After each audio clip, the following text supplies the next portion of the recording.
Chinese Vice-Premier He Lifeng has criticized policies that sought the return of manufacturing back to home countries through tariffs and restrictions. The top trade negotiator made the remarks at the opening of a high-profile supply chain expo in Beijing. Mr. He said he did not mention U.S. by name. The third China International Supply Chain Expo is widely seen as part of China's push to promote itself as a free trade advocate amid U.S. tariff tensions.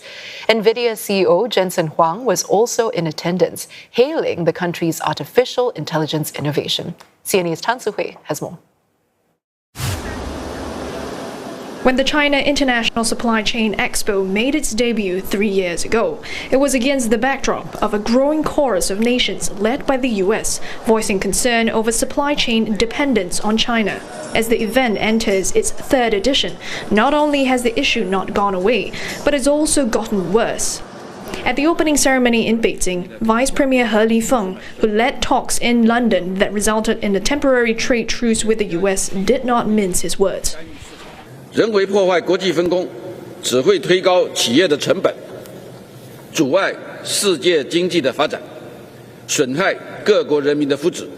当前，一些国家以去风险为由干预市场，以加征关税和限制措施等手段搞所谓的制造业回流。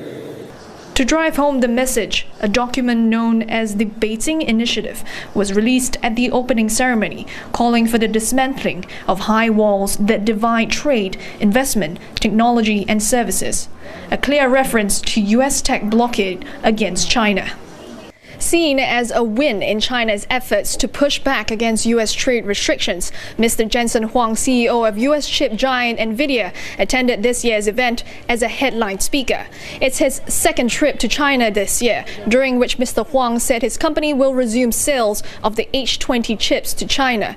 During a media briefing held at this hotel in Beijing, the Nvidia CEO says it's doing its best to serve the Chinese market for semiconductors. All this as officials told him that China welcomes foreign companies to invest and build businesses here, and that China is open and stable.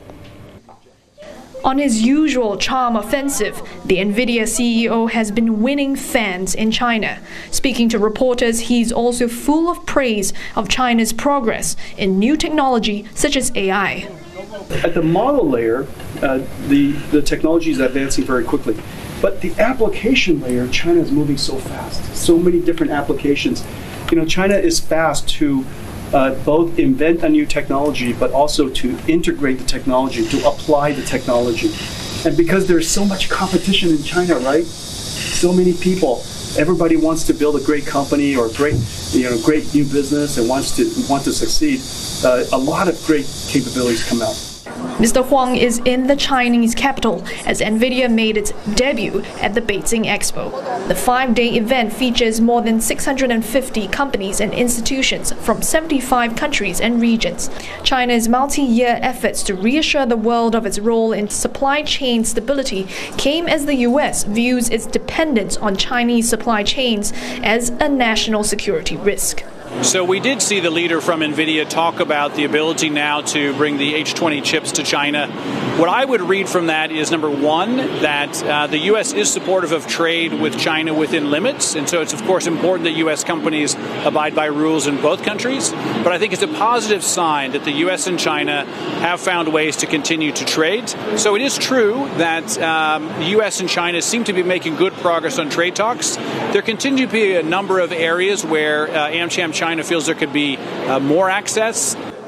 State media reports said last year's event led to more than 200 cooperation deals worth 152 billion yuan, or about $21 billion. The expo will run until the 20th of July. Si Hui, CNA, Beijing.